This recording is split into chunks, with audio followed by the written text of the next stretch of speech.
Welcome, excuse me, to the Buffalo Sports Conversation Room. It is now the NFL Conference Championship weekend, and I'm your host, Jamie Malloy, ready to talk about it with you all. But first, let's bring on my co-host, Joe Dalio. So without any further hesitation, here's Joe. Hey, Joe, how you doing? It is doing great, and don't feel bad about that introduction there because I'm going to be clearing my voice many times throughout this podcast. So I'm going to ask your forgiveness and those watching this that, I'm on limited voice and I'm in Buffalo, New York, and just a whole bunch of stuff going on right now besides the Bills. It's like minus 100 outside. It's, we're getting 20 inches of snow. I get depressed this time of year anyway because of the weather, because the sun doesn't shine for 4 months here. And now I'm starting to feel the effects of it too. So again, bear with me. Definitely wanted to be here, especially after the big victory. And, we're still going to make this good here. Yep. So, I guess, are you ready to talk about the game, the divisional round recap? Yes. Yeah, that movie that we've seen 1,000 times already. Yeah.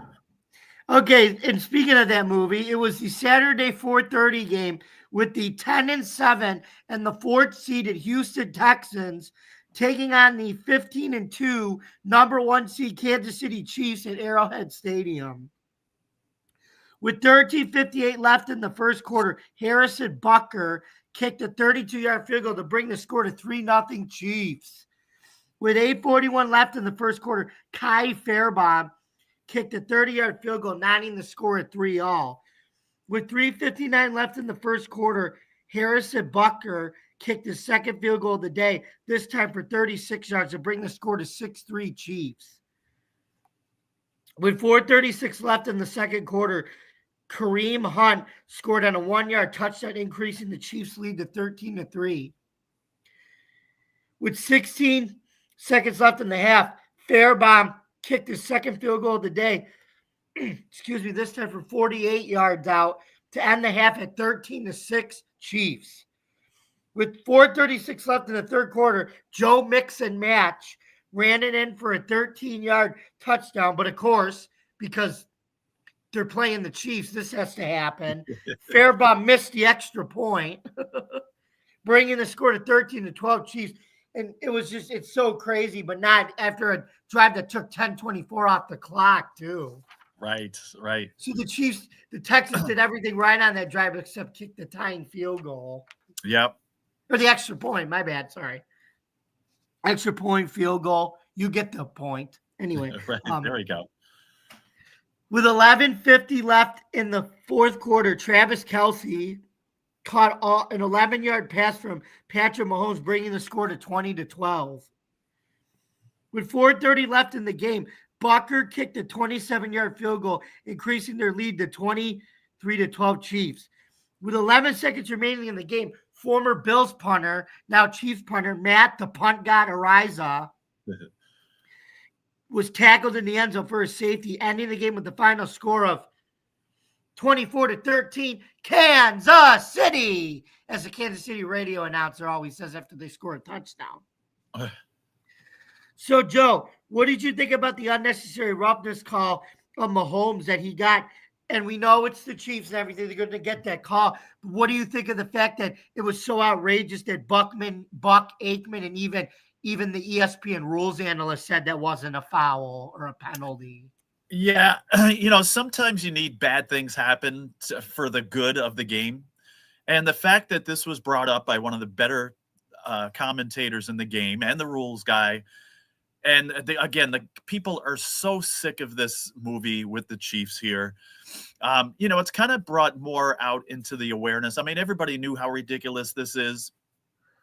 In a big game like this, it's even brought more into the limelight. So, there's greater awareness of it, which actually bodes well for the Bills because, maybe, they're not going to have to face, some ridiculous calls like that. Now, this game, I'm like Charlie Brown kicking the football here. I'm watching this game and I'm like, I give credit to Houston. They played a solid game. They played the best they could have played. Yeah, they made mistakes, but playing against the Chiefs here, there was actually a point in the game where I was like, I don't know, maybe if a couple of good things go right, if some bounces go this way and they make some plays, do you think? And then minutes later, I'm like, how stupid are you to even think that? I mean, I've seen this movie 1,000 times, right? Mahomes to Kelsey. Kelsey's been invisible all year, and he gets 100+ yards, a big touchdown here, and washed up. I don't know. There was enough Taylor Swift sightings on camera that to last the season. I've seen that. Kevin Clark there. That was pretty cool, though. But yeah, and I've seen the stupid penalties time in and time out. So again, how dumb of me to think, excuse me, that anything was going to be any different in this game. Again, good job by the Texans. They came out, they played. They have nothing to be ashamed of here. They lost to a better team. Again, they got their solid playoff win like they did last year. Even though they maybe backtracked a little bit, I still think you got a lot of reason for optimism if you're a Houston Texans fan. Yeah, exactly. Speaking of the Texans, one of their bad breaks is on 4th and 8. They could have probably called a timeout, but they snapped the play and rushed it to go for it, and they didn't get it. Why do you think they didn't call a timeout? Should they have called a timeout there, you think? Yes. I don't know why they didn't. I'm sure, coach is good. And again, they have a solid coaching staff. I can't explain that one. They have their reasons. They know a lot more about football than we do, so I would have done it differently there, but they're good and they get paid to do what they do, and they do a very good job of it. So that's the only explanation I got there. Yeah, and speaking of Houston, you said there's a lot of reasons for them to be optimistic. How do you think CJ Stroud fared in this postseason compared to last year? Where last year they obviously got the big playoff win, but then they got blown out in the divisional series. Whereas this year they showed they showed a little bit more maturity and more experience this time around, where they won the playoff game and actually gave the Chiefs a game. So how do you think they fared? Do you think this team just needs to get a little more experience, because you could tell they're there, but they're still not ready for this type of competition? Yeah. Whereas like the Bills, no matter what happens, we're used to playing them so many times. What do you think? Yeah, I agree with everything you just said. I think, again, a little bit of a step forward in playing a solid game here. And coming in here, again, you got the impression that this team thought they could win this game. And you can't ask for anything more than that. They didn't embarrass themselves. Again, like you said, last year, they kind of got blown out in this round. Excuse me, after winning the first game. But I think exactly what you said is true. Give him a little more experience. Now I was very curious to see how Houston was going to react. I don't even think I had them making the playoffs this year, just because they came from nowhere last year, unexpected. Coming into this year now, you always got that sophomore potential jinx there. You always, they're playing a first place schedule this year. They can't hide from anybody now because everybody's gunning for them, a first place team. Now, granted, they won their division by default, but still, I think that maturity and experience that you were just talking about is valuable. And I think, going into next year, they're going to have to play another first place schedule. But I still think they're putting the pieces together. Hopefully they get, some their wide receivers back, and, they make the necessary upgrades that they need to make. Defensively, they're pretty sound. So I think, again, that maturity and experience comes in handy, and it will next year. Yeah, they are defensively sound, especially in the first quarter. They were getting after Mahomes and hitting him hard with some pressures and stuff. Right. So, anyway, let's see. Moving on.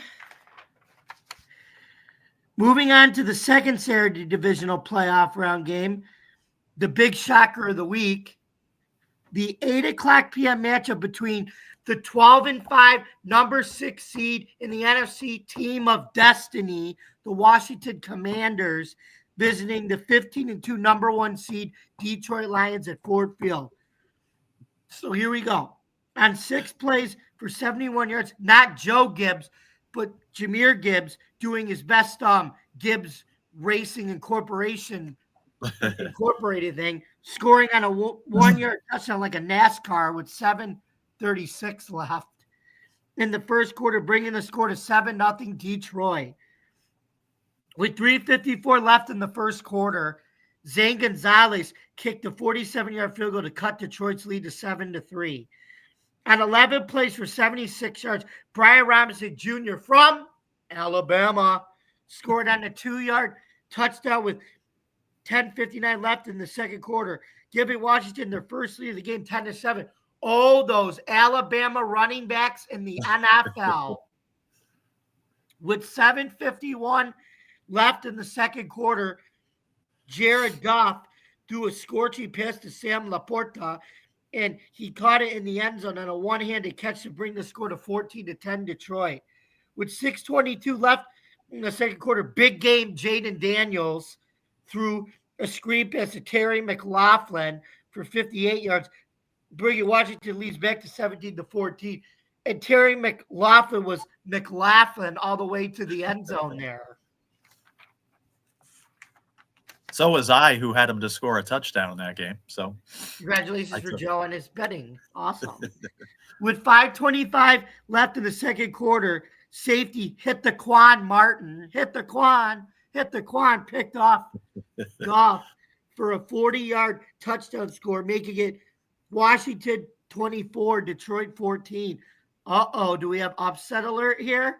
With 4 minutes left in the second quarter, Jameson Williams ran it in for a 61-yard touchdown on a trick play from Teddy Bridgewater, who had to come in for Goff, checked after being checked for a hard hit to the head, bringing the score to 24-21 Washington. With 1:49 and a half, Daniels threw a 5-yard touchdown pass to Zach Ertz, increasing Washington's lead to 31-21. On 11 plays for 91 yards, Gibbs scored a second touchdown on another NASCAR run, 10-yard run. With 7:01 left in the third quarter, cutting the lead at 31-28 Washington. With 13:32 left in the fourth quarter, Robinson Jr. from Alabama takes it in on a 1-yard touchdown run for his second score of the evening, bringing the score to 38-28. On first and goal, Jeremy McNichols scored on a 3-yard touchdown with 7:37 left in the fourth quarter, increasing Washington's score to 45-28, and he flew into the end zone like a Boeing 737 on that play. Except no doors were blown open during that run. With 5:09 left in the fourth quarter, Jake Bates, UFL, kicked a 28-yard field goal to cut the lead to 45-31 Washington. That's how the game would end. So, Joe, what did you think about the 6 seed team taking down the number 1 seed in the division? I called that upset. I said Washington would win, but I said 38-24. Well, I was just going to say that. So I was just going to give you the credit that you deserve there. I was all chalk with these 4 matchups, and I had the Lions winning this game by 10, I think. But not my co-host here. This was one of Jamie's upset specials here. And not that I didn't think it was possible. I didn't think it was out of the question. Any of these games, anybody can win. I just thought the Lions would be ready and play a solid game. Offensively, the Lions played as well as they always do. Again, you were talking about, with Joe Gibbs, racing there. You were very fast with those racing jokes there. I like it. Yes. Amon St. Brown was over 100 yards receiving. I think he had a touchdown. I don't know if you mentioned his name there, but the Lions offense played just like the Lions offense played all year.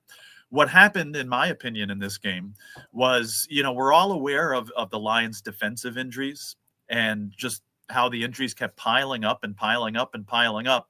And all season, we just kept saying, wow, it's amazing.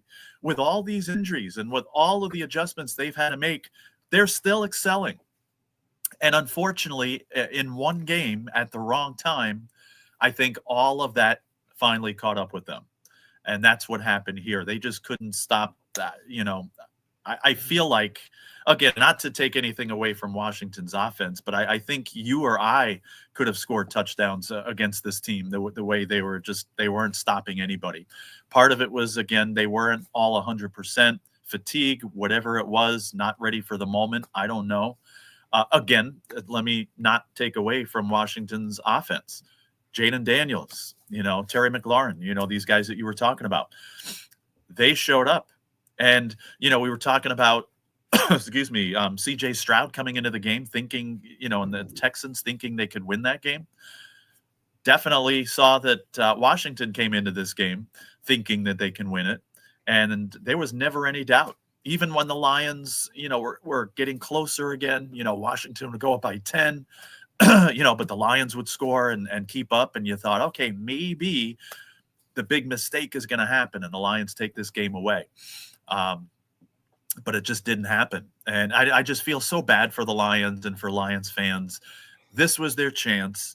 I mean, is the window still open for them? I totally think it is. But this is tough. And it's going to be interesting to see how they react, because I've seen really good teams with really hard losses in the postseason that the teams don't recover from the next year. So I don't think that's going to be the case here. But again, you got a tough division. You got the Packers to worry about next year. The Vikings, if they play as well as they did, if the Bears improve and play to the potential a lot of people think they have, playing in that NFC North is not going to be a picnic next year. And if they get off to a slow start and are feeling some of these effects, it might be a very difficult start and a difficult season for the Lions next year. That's not out of the question. Again, I think they're right there in the mix. But, this is a big opportunity that they've lost, but the window's not closed yet for them. Yeah, but speaking of the Bears, Ben Johnson's their head coach now, by the way. Yes. And again, give credit to him. I mean, and I think he's going to be the type of guy to jumpstart, that team and get them going to their potential. So very interesting to see. It would be interesting if with him at the helm, they overtake the Lions. It would be interesting eventually, but like I said, I think he's the perfect coach for Caleb Williams. And Caleb Williams said he wanted to have a coach with more structure and more guidance, and he felt like he didn't really get that last year with Eberflus when he got drafted. Right. I mean, who wouldn't be happy with Johnson? I mean, Aaron Rodgers might even be happy with him. Who knows? But, I definitely the right guy for that job. Yeah, and he gets to coach in the division, which is going to be those Bears-Lions games are going to be more interesting now. Definitely. Yep. So, okay. Let's see what we got here. Okay. Joe, what do you think about the Lions turning the ball over 5 times to the Commanders 0 times? And as you always say, good teams always find a way to win. I'm always going to say the team that wins the turnover battle generally wins the game. So what do you think? Yeah, I don't know if we're getting ahead of ourselves, but I saw somebody posted on Twitter or whatever, and you might have seen this. How many turnovers did the winning teams this weekend have combined?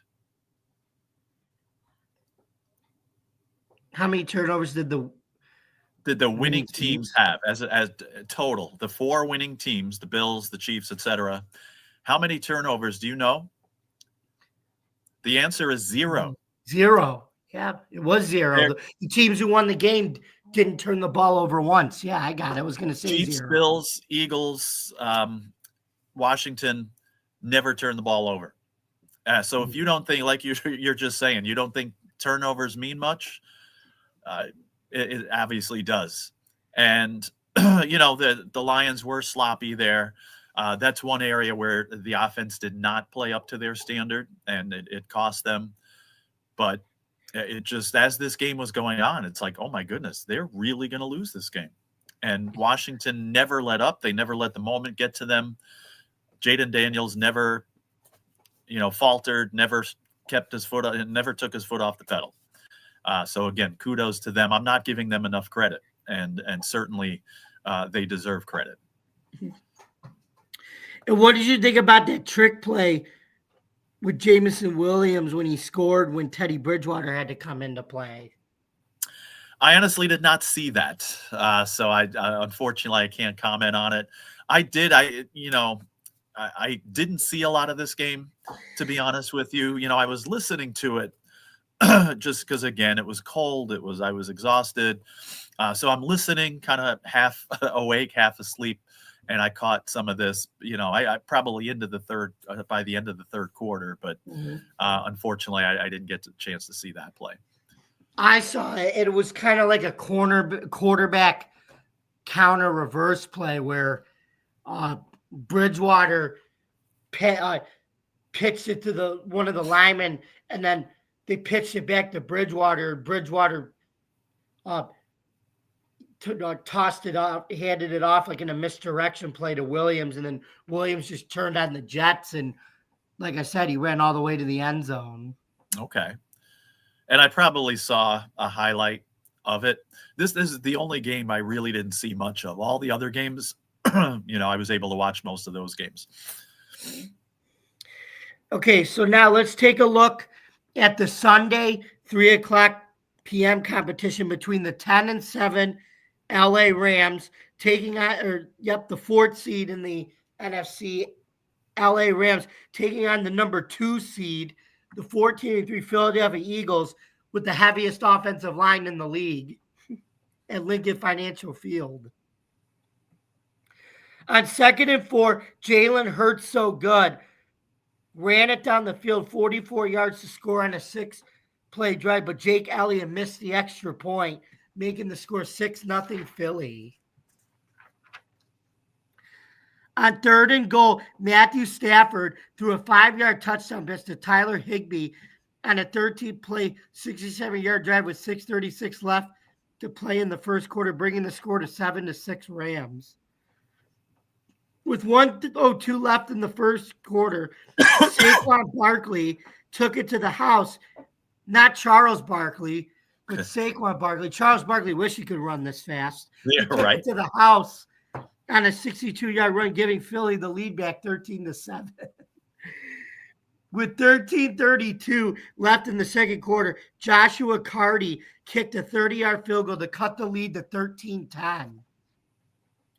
With 7:40 left in the third quarter, Carty kicked his second field goal of the game, this time for 34 yards to tie the game at 13-all. With 2:19 left in the third quarter, Elliott hit a 44-yard field goal to take the lead for the Eagles, 16-13. With 24 seconds left in the third quarter, Neville Gallimore sacked Hurts in the end zone for a safety to cut the lead to 16-15 Philly.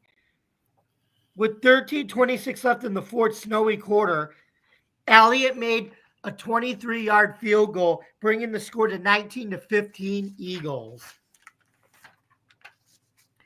With 6:20 left in the fourth quarter, Elliott made a 37-yard field goal, increasing the Eagles' lead to 22-15. With 4:35 left in the fourth quarter, Hurts handed the ball off to Barkley, and he ran it home for a 78-yard touchdown score, but Elliott missed the extra point again to bring the score to Eagles 28, Rams 15. With 2:51 left in the fourth quarter, Colby Parkinson scored an 8-yard touchdown pass from Stafford, cutting the lead to 28-22 Philly, and that's how the game would end. So, Joe, the Rams looked like they were going to score, and they got it to a 3rd and 2 on the Philly's 15-yard line. And I thought they should have ran the ball in a drop play to get a first down, but they dropped Matthew Stafford back to pass, and he got sacked, which caused the 4th and 11. And then the Eagles knew they were passing on that, and he couldn't convert that. What was their thinking for dropping him back to pass instead of trying to run and get the 2 yards? Were they worried about the time running or something, you think? Yeah, that could be. And it's kind of like what I was talking about before. We could second guess, but they have their reasons for doing what they were doing. I don't know what that reason was. Again, I can't criticize because, the play works and they're heroes, right? So that they certainly didn't expect a sack to make it 4th and 11. But this game, we're talking about the Chiefs and how we've seen that movie 100 times. I feel like I saw this Eagles movie a week ago, right? They were dominating. We're, more so this week, I thought, than last week. But you get to 4th quarter here, and you're thinking they're dominating this game. Now, this was the only game I had to pick on as far as the game. I had some player props in there, but I had the Eagles -6. So I didn't, it was a tie. But still, I thought I had this game, especially when Barkley takes off there. And there's like 4 minutes to go. And I'm thinking, no, not only are the Eagles going to win this, but, I'm going to win. They're going to win by more than 6. And, all of a sudden, the Rams are coming back. And just like last week, the Packers were at a point where it's like, oh, my goodness, they could still win this game. They're one freak play from going ahead. And even though they totally don't deserve it. And it wasn't a case of the Rams not deserving it. I thought it was a case of the Eagles playing a very good game here and firing on all cylinders. But there was a point where, oh my God, it's like, not only could I lose, my pick here, the Eagles could still lose this game. When they had it, again, there was like 4 minutes to go. I think you mentioned the time there. When Barkley got that touchdown and they went up by 13. So just like the week before, just when you thought, okay, the Eagles finally have this and they got a dominating victory, they barely hang on, and they were lucky to win the game. Mm-hmm. And we have a comment from our one of our fellow podcasting buddies, Reviori Sports Podcast, or his real name is Charles. He's a Ravens fan, so what he's going to say here is, I hope the Bills beat the Chiefs, tired of Kansas City Super Bowls. And guess what, Charles? We would have said the same thing if your Ravens beat Kansas City. So the feeling's mutual between both of our teams, even though we won and you guys came up short. I was just going to say the same thing. For the comment, Charles. Yeah, we appreciate that. My daughter is a big Ravens fan. She was at the game the other day. So I kind of root for the Ravens for her sake, when they're not playing the Bills. But definitely, I would have been all out rooting for the Ravens against the Chiefs and in the Super Bowl had they gotten there. And we're going to talk about the game in a second, but nothing to be ashamed of there, in my opinion. Mm-hmm. And Joe, what do you think? And Joe, the Rams seem to be keeping up with Philly the whole game. And then when the weather got really snowy in the 4th quarter, do you think the weather got to Matthew Stafford and the Rams a little bit? A little bit.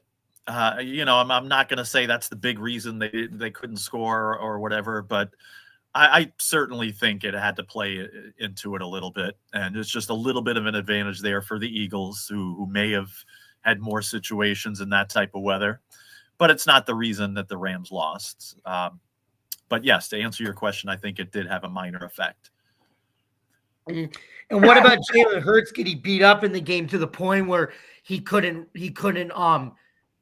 run on his leg, and he was mobile, and he was basically a pocket passer and a brace on his knee?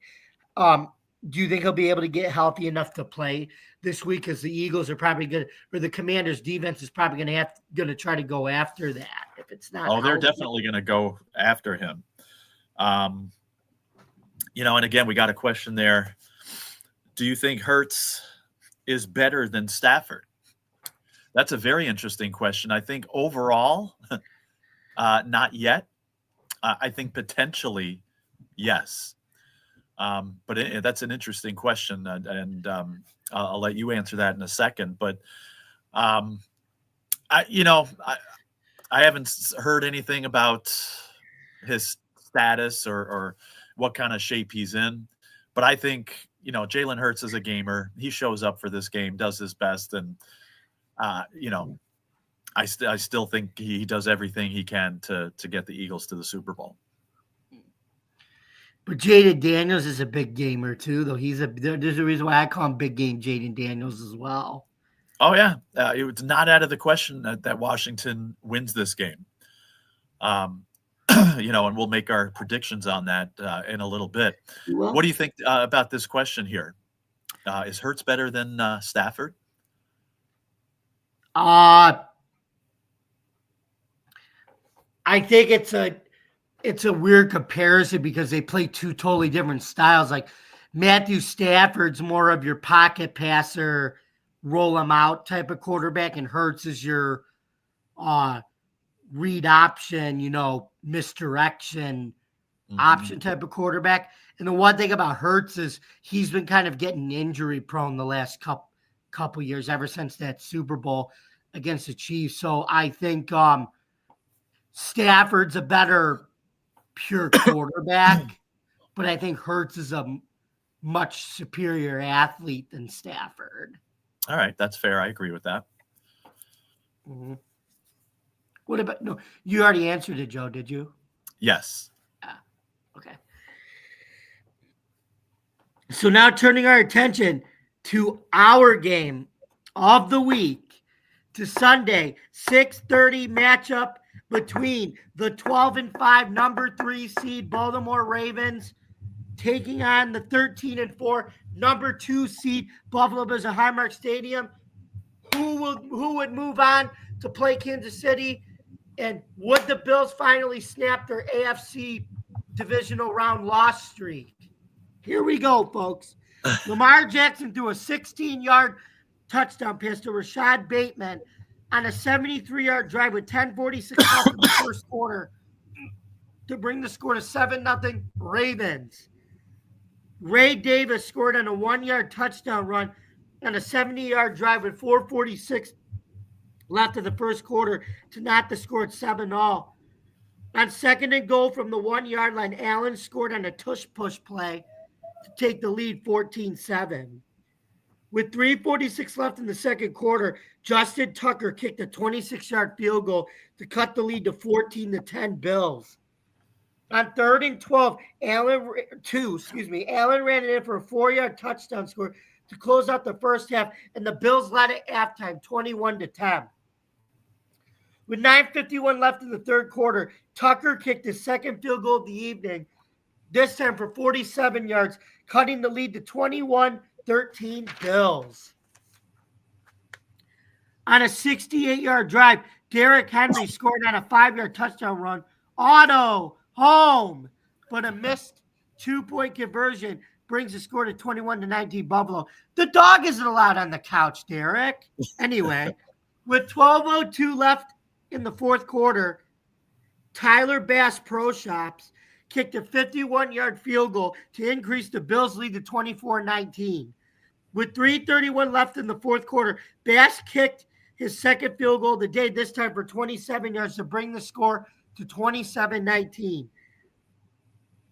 And then where we heard this movie, folks, Isaiah Likely caught a 24-yard touchdown pass from Jackson, and this time he had both toes in and both feet in to make the catch instead of only having one toe in against the Chiefs. But, however, though, not Aaron Andrews, but Mark Andrews dropped the potential 2-point play to tie the game to 27, and the Bills would win 27-25. So, Joe, when defensive coordinator Bobby Babich said on the local news that they watched film on the Ravens, and he said, we definitely watched the tape from the last game, I guess he wasn't kidding. It looks like the defense was much more prepared this game, and the offense didn't turn the ball over. So, what do you think? There was a lot more blitzing and trying to be able to stop Derrick Henry, and it worked in the beginning. But I think they played enough complementary football to beat them this time. Your thoughts?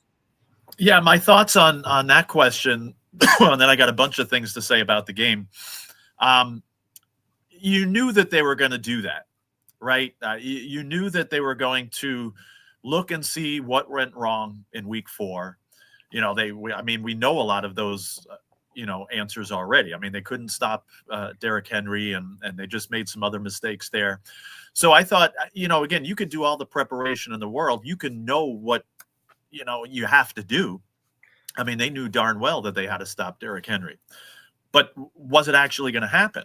Knowing what to do and then it actually happened, doesn't always, happen.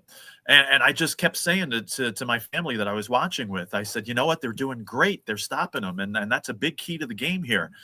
But he's just one breaking run away from, I just kept waiting for that 75-yard run. I kept waiting for it. But the fact that it didn't happen, give the Bills a lot of credit for that. So they definitely showed up, and made those adjustments. So did the Ravens. When the Bills were winning that game, I think you'd be naive to think that the Ravens weren't going to come out and make some major adjustments and get back in this game in the second half. So, and they certainly did that, and we're very close to winning it. Now, a couple other notes here. We all expected, I mean, you and I, and pretty much everybody else expected a very close game here. I said 28-27, but you were actually closer. Didn't you say 27-24 for the final score? I did. And so it was 27-25. So you were even closer again. So your predictions are spot on this week, as they usually are. So kudos to you. And a couple of things, we knew this game was going to be close. You got the Bills with their losing streak in this round. You got the Ravens who, and especially Lamar Jackson, who's taken a lot of criticism for not being able to take the next major step. And I said, you know what? I really thought both of these teams were going to play their A game. They did. I said, but it stinks that one of these teams has to lose and is going to still have that monkey on their back and that criticism going forward. For Ravens fans, unfortunately, it comes on that end. And Lamar Jackson played a good game here, but he made a couple of mistakes that ended up hurting them and costing them, and people are going to criticize that, and I get it. But unfortunately, going forward, the general public is still going to be saying, yeah, but if he, especially even if he's having another MVP season next year, MVP type season.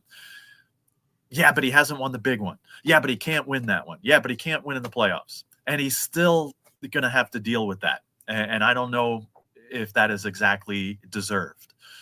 So it's just sad that somebody had to lose this game.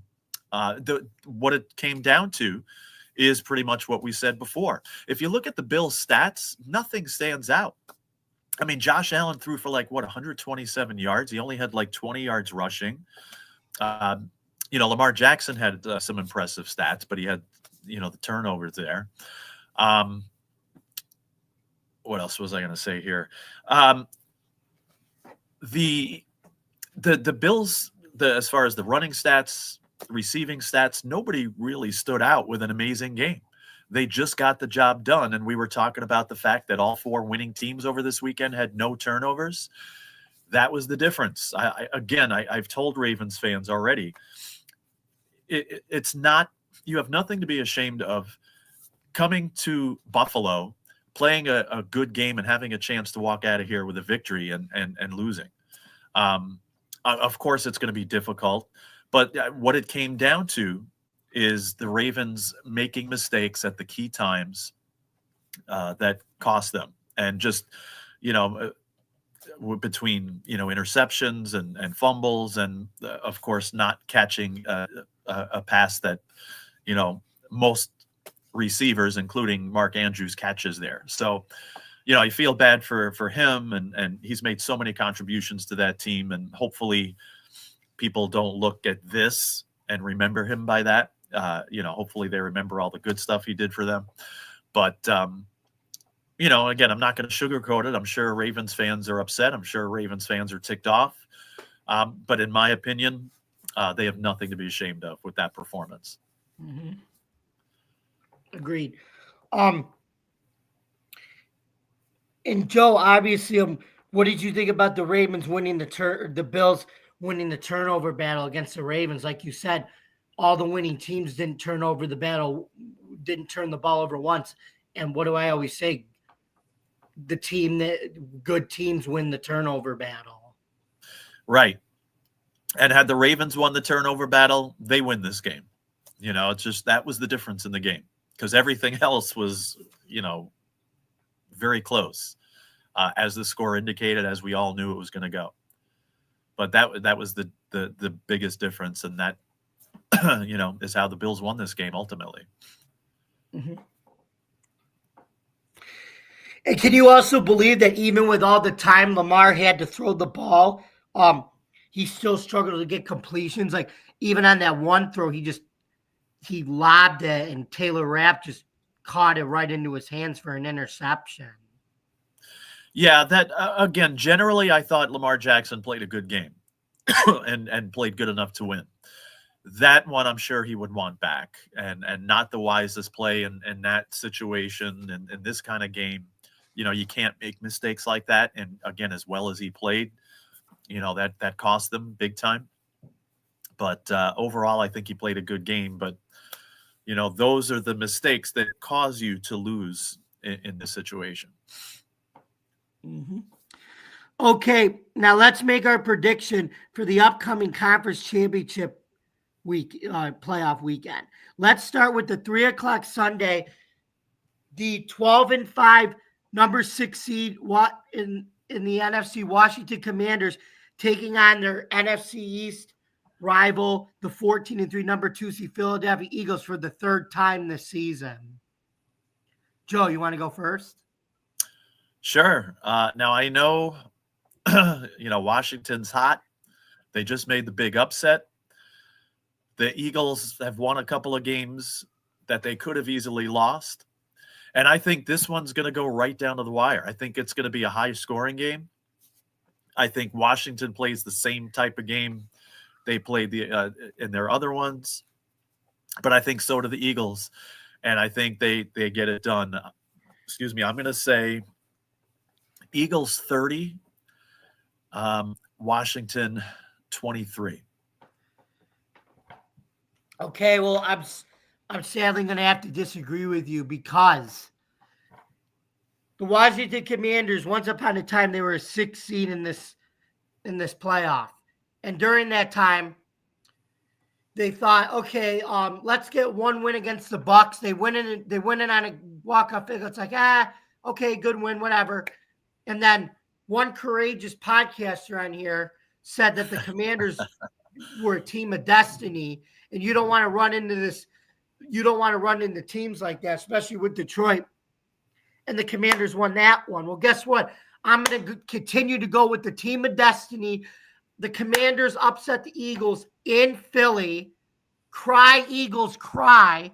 The Commanders, I'm going to say they're going to win 41-34. Wow. So 86 points in 2 games. Okay. I mean, it's certainly possible if they play like they played against the Lions. There's no reason they can't score 41. Again, I think they'll put up some points, just not that many. But good prediction. Again, I think our viewers and myself know that we should be listening to those predictions. Yep. Okay, now the big one, folks. The next chapter of this unwritten story, as Natasha Bedingfield Single would say. The Buffalo Bills, number 2 seed, 13-4, finally made this game for the first time since 2021, taking on the 15-2 number 1 seed, three-peat Super Bowl hungry Kansas City Chiefs. Again, it's Allen, it's Mahomes in the playoffs. So what do you think, Joe? You go first. You sure? I was going to let you go first on this one. Okay, then I guess I'll go first. All right. Okay, so one common theme here with this Bills team this year has been not listening to outside noise, not listening to anything like that. All year long, they've been saying, oh, they're too small. They don't have enough talent. They don't have the horses to compete. Well, last week, they were a 1-point underdog at home to the Ravens. They answered the bell and they won by 2. The odds this week, Kansas City is favored to win by 2 at home, but the ESPN index says the Bills have a 55% chance to win despite being 2-point dogs on the road. So I think this is the year finally the Bills beat the Chiefs in the playoffs. They end the Super Bowl. Sorry, Taylor Swift. You and Travis Kelce have a nice love story, but Josh Allen and Haley Steinfeld, the Queen of Buffalo, are going to be the reason for the teardrops on your guitar on this one. Give me the Bills on the road, go into the Super Bowl, history repeating itself. The Bills in Washington, I'm going to say the Bills win 36-33, and Tyler Bass makes the field goal against Kansas City this time instead of missing it. All Joe, right. go ahead. All right. I certainly will. And, so Jamie is saying to Taylor Swift, this Buffalo's team is going to be trouble, right? So now in the beginning of the season, my Super Bowl prediction was Kansas City. I had them three-peating, and I had them beating the Eagles in the Super Bowl. So I still think the Eagles get there. I've changed my mind at a couple of those early picks, those preseason picks that I made. I just think there's a lot going on here. Again, we were just talking about seeing the same movie, and, it played out perfectly for the Chiefs this past week. They have had so much luck on their side. Now, 15-2 is not luck. I'm not saying they're completely lucky. They're an amazing football team, one of the best teams ever. So again, I'm not saying 15-2 is luck, but I think everybody's got to admit that they've had some lucky breaks here. More so than not, between 9 toes in and 1 out, between doinks, between all kinds of stuff. The Chiefs have had a lot of luck, and this goes in past years too. The Bills, on the other hand, have had a lot of bad luck. 13 seconds, and I don't need to mention more here. I just think eventually it comes to a head, and I think that time is now. I really think, not just because I'm a Bills fan and we're on a Bills podcast here, it's going to be extremely close. I picked them to win by 1 last week, and I'm picking them to win by 1 this week. I think they go in there really believing that they can win. Now, so did the Houston Texans. They went in there totally believing they can win. But I think the Bills are a step up in talent and experience from the Houston Texans. And that experience, remember we were talking about C.J. Stroud and just increasing that maturity and experience. Well, you know what? The Bills have that. The Bills have that experience and maturity and the coaching, and things like that. So I think all of those factors combine for Bills 24, Chiefs 23. All right. So I have the Bills and the Commanders, and you have the Bills and the Eagles going to the Super Bowl. That'll be interesting. That is correct. And you had mentioned backstage, wouldn't that be an interesting rematch? I mean, we could have a rematch from a few years ago, right? Chiefs, Eagles. But come on, we all know nobody wants that. You were talking about a rematch from 33 years ago, right? The Buffalo Bills, Washington Redskins in the 1991 season. Yep. So we could have that rematch after 33 years. And how funny it would be that it would be both teams' first it would be Washington's first Super Bowl since that. It would be the Bills' first trip to the Super Bowl since that era. Yeah, since that, yeah. So and again, we were talking too, the Redskins were favored in that game. The Redskins were the favored team, and pretty much everybody had them, beating the Bills. Well, not everybody, but they were favored, and a lot of people forget that. This time around, if that matchup was to happen again, certainly the Bills would be the favorite team.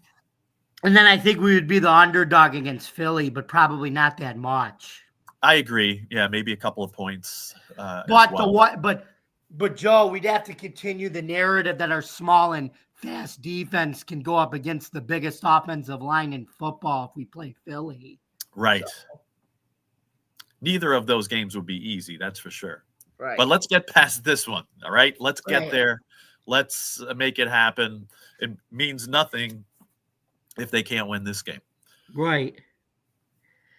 Anyway, it is now that time in our show for our question of the week segment. So, Joe, would you like to give it a try? Let's give it a try.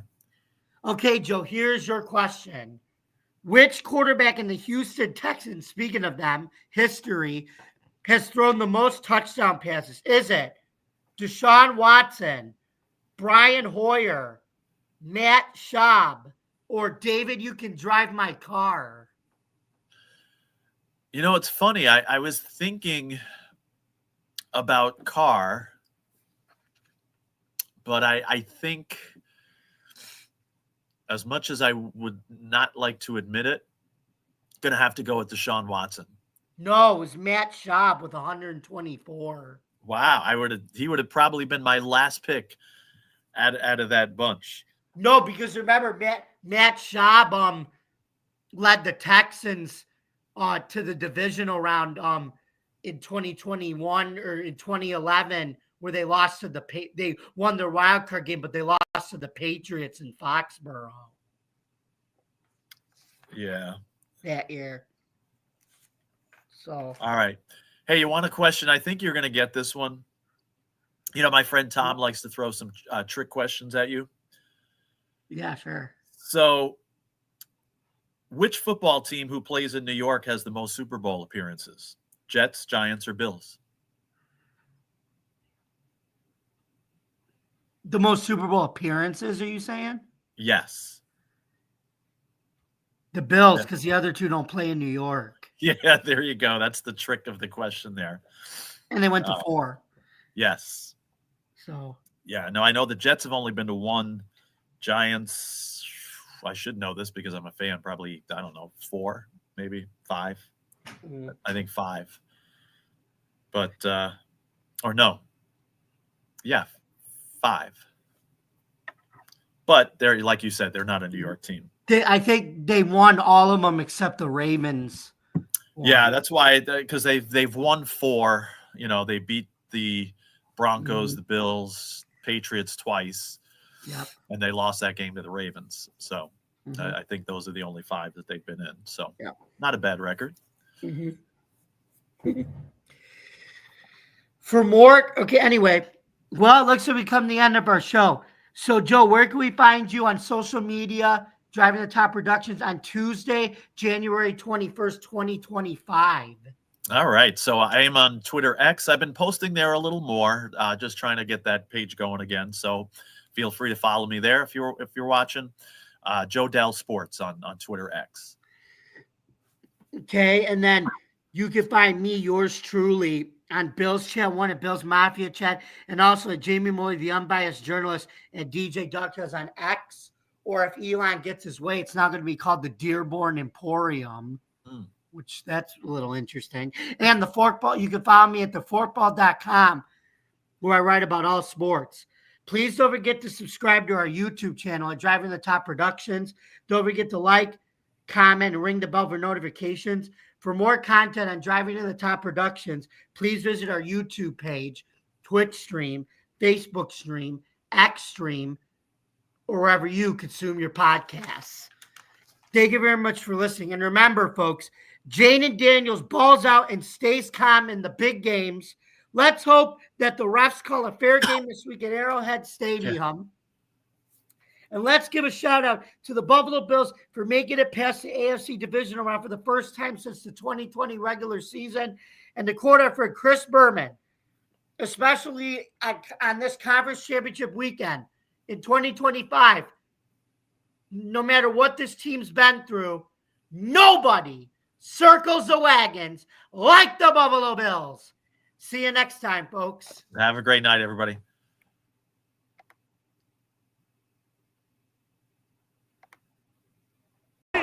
Two,